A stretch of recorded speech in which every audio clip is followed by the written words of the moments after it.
Hey folks, Doug Blake with Body Design University. In this video, I'm actually going to answer a question. I know students have been asking me questions like this, and I always talk about it when we're doing actual live hands-on training. But the question was, how exactly do you know where to feel a muscle while you're training? In other words, if in some cases it's easy, it's intuitive. If I'm doing a dumbbell curl, I should feel it in my biceps. But it's a good question because even though you may feel it, I've dealt with this for decades, but you may feel it when you personally train. But remember, we're talking about clients. And so the idea is that how do we know where you should feel the muscle? And the answer is obviously you should feel it, quote, in the muscle belly.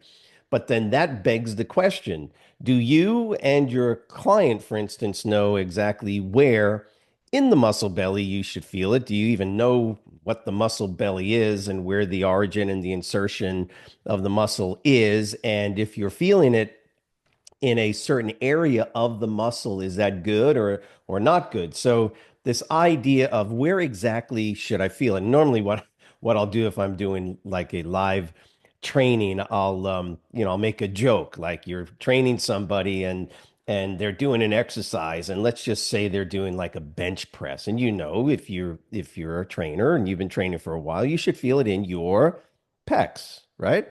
But where exactly are your pecs? And I know your answer is, well, they're right here, right? So how come when you're training and doing bench presses, for instance, you start to feel it out here in your near your shoulder, right? Well, is that your pec?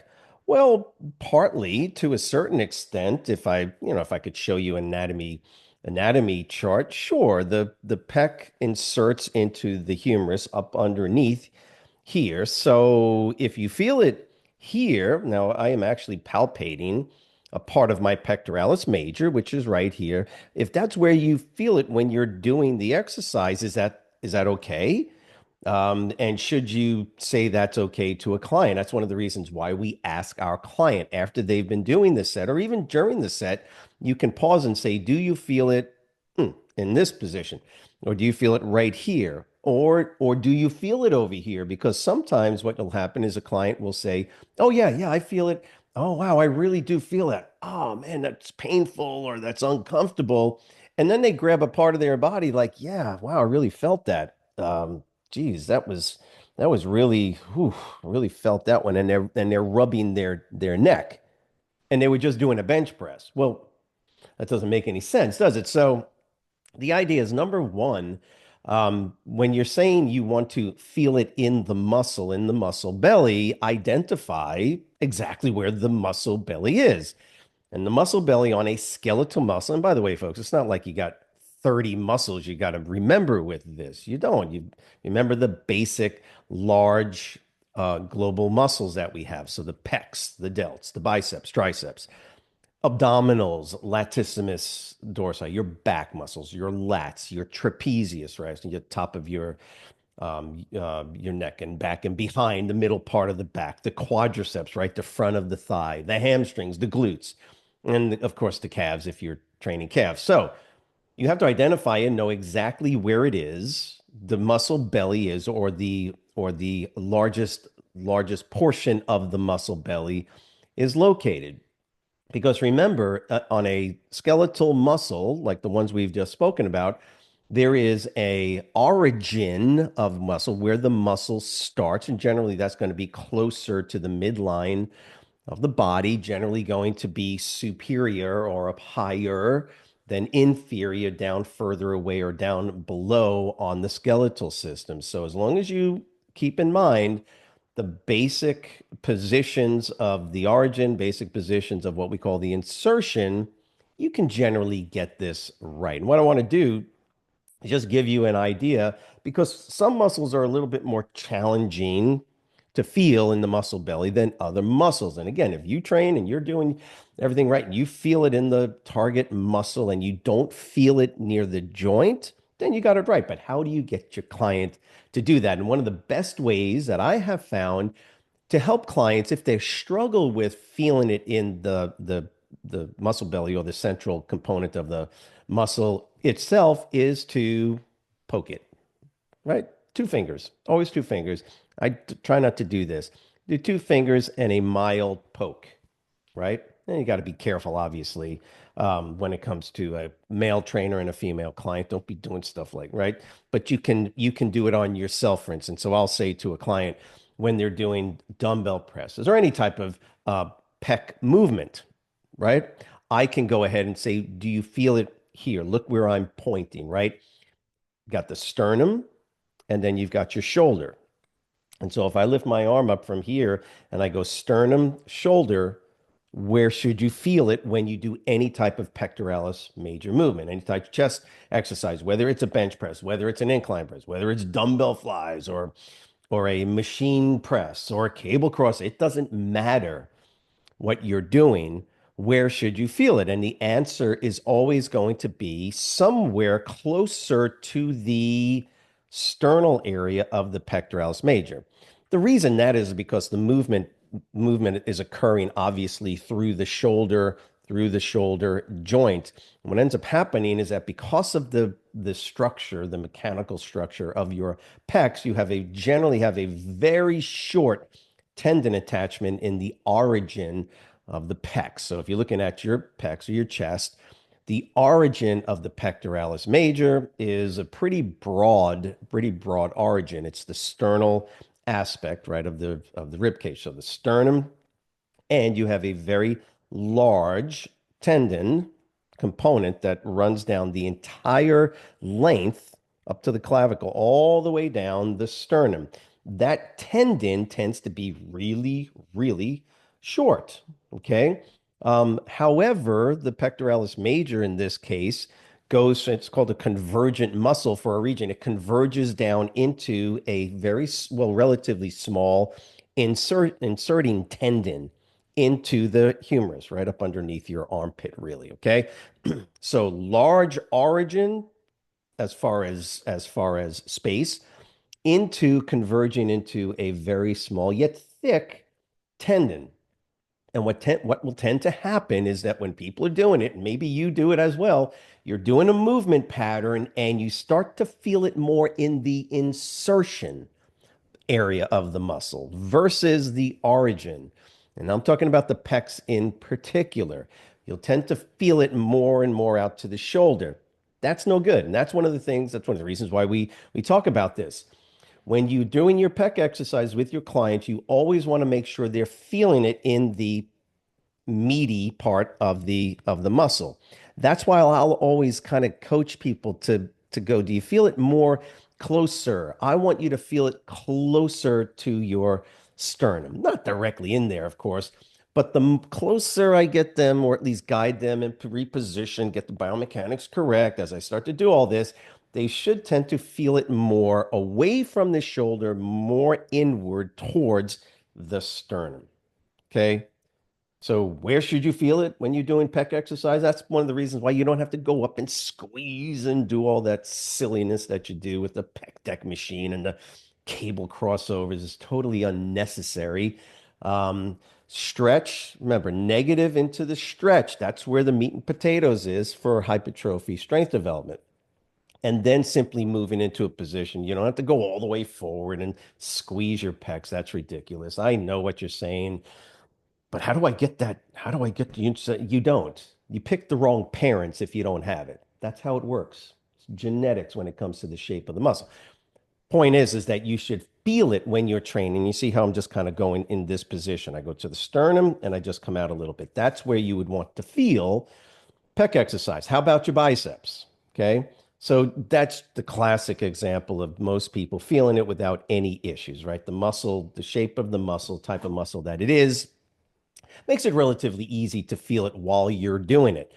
But again, one of the problems you'll find is that as you go lower and lower down and you go even into a point where you try to don't lock out your elbows on dumbbell curls, folks. Well, I mean, you could in certain positions, but it's just unnecessary. If you're going to do it correctly, keep the elbow bent slightly in that isometric, lengthened isometric position before you go into the concentric.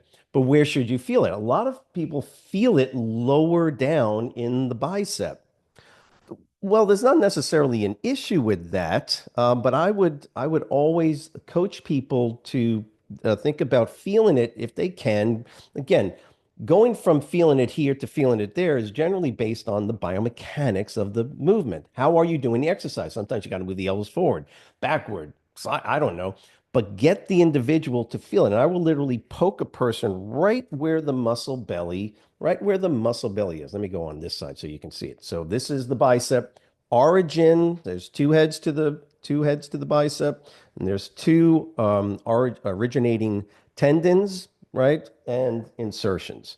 So we have the long head and the short head of the bicep, right? But the origin, those areas up here, you don't want to feel it up in there, obviously. You want to feel it from the tendon into, now you got the muscle belly here. So you're feeling it where the actual contractile material is, right? And that's the muscle belly. So somewhere in and around here is where you should feel it. If you are, quote, feeling the tension and the stress either lower down specifically or higher up specifically, that's not good. You want to feel it directly in the muscle belly. And now you have a client that says, I'm feeling it up in my shoulder. I'm not that sure that I've ever heard that, but irrespective, you could. Or, yeah, I feel it way down here it hurts my elbow. I feel it more down here. Well, what do? This is where you make the modifications to change the biomechanics. You got to change position. Do something. Do something. You got to get that positioning altered, changed so that they now go, oh yeah, yeah, now I feel it right here. And again, what I'll do is I'll poke right in the little poke right there to help them feel. Same thing with the tricep. How about the deltoids? Well, here's a big issue. Folks will sit there and do lateral raises, great exercise, shoulder presses, it's all great. But where are the deltoids? You'll get people doing lateral raises all day long, and they'll sit there and go, "Oh man, I really feel that, really feel that." They'll put the dumbbells down and they're grabbing their trapezius, they're grabbing their neck. Man, I really felt that. Yeah, wow, that's not good because although all of these muscles, all up in the back of the neck and around the trapezius, all of those muscles are acting as stabilizers, but you shouldn't be feeling that predominantly. You should be feeling it in the target muscle, which is the deltoid, which is on the outside of the shoulder. So that's why I'll poke somebody. You don't poke somebody up here. Did you feel that in your delt? Well, that's not your delt. Can you see that? That's not my delt. The delt is on the outside. It's on the outside of the shoulder, that shoulder girdle area. That area caps over. I hope that makes sense. So you got to poke people from the side to make sure that they feel it. So again, the reality is that people will do that. Your clients will do this, and because they're lifting their shoulder girdle up simultaneously, you don't even see it, they're going to feel it quite a bit up in here. So what do, right? So that's the idea is now you got to get them to feel it in their deltoid. Generally, the best way to do that is to have them drop their shoulder girdle down. Sometimes you can move, again, it's all about biomechanics, right? If I move my hand, my hands are holding the dumbbells. If I move all of that forward slightly, my shoulder girdle tends to drop down. If my shoulder girdle drops down, that means that upper portion of the trapezius, which is tightening up on you, relaxes down. So it's not under the same level of stress that it was when you first started it. So again, the point is that I know my anatomy. My anatomy says the deltoid is here. If I'm not feeling it here, then there's a problem. I need to feel it there, not here. Now, if I want to train my traps, then sure, I'll feel it there. But when I'm doing deltoid work, the goal should be able to feel it. You should feel it while you're doing the exercise in that area. And then, of course, after you're done, you should feel a little bit of a pump or whatever the case is. Quadriceps, if you're feeling it near your knee, that's a problem. Okay, think about the position between the knee, the kneecap, and the hips. Okay, right near the groin, right that area. You should feel it. Any type of training, any type of quadricep training, you should feel it midway or throughout the entire bulk of the muscle fibers themselves. You got to know your anatomy. Again, what I will tend to do is I'll say, do you feel it? Boom, and I'll poke them right in the heart of the muscle, right? Remember, you got multiple muscles in the quadricep. No, I don't feel it there. I feel it more here. Well, I got to get you to feel it here. What do? Change the position. And when you change the position, you're altering, shifting the biomechanics of the movement, and you're changing how the muscles are actually engaged in that activity, that movement pattern. Now, that could be moving your legs wider apart, closer together, toes out, toes in, I don't know, whatever the case is. But you don't want to feel it in one area near the origin or exactly near the insertion in quadriceps. The insertion is going to be the kneecap, the patella tendon that rides then over the kneecap, rides into the tibia and fibula complex, the lower leg. Same thing then with the hamstrings. I hope this is making sense because at the end of the day, if your client is going, oh yeah, I feel it, and you get off and you move to the next exercise, no, no, no, don't do that. Ensure that when you ask your client, don't ask them, did you feel the exercise? Yeah, you could feel it in your arms when you're holding on to something and you're doing a lying leg curl. You'll get people get off the leg curl machine and go, yeah, I really felt that because they're pulling on the handles just to hold them in place. That's not what you want to do. You ask them, did you feel it here? If you got to poke them in their hamstrings, right? Just give them a slight little poke. That's great. Or you can demonstrate it on yourself and say, did you feel it here? Look at your leg and did you feel it here? Um, and so that's how you're going to do this. Same thing with your lats. You should, when you're doing rowing exercises or pull downs or any other exercises, you should feel it. And this is where you, again, I will say that with the back, it's probably even more important. Give them a little poke right there, right up underneath the lat. Why? Because the lats, just like your pecs, have a very broad origin, right, in your back. So there's a very broad tendinous origin, right? And then it converges up into a relative, I mean, don't get me wrong, it's not small, but it's way smaller than the origin. So the inserting tendon comes right up near where the insertion of the pectoralis major is. Okay.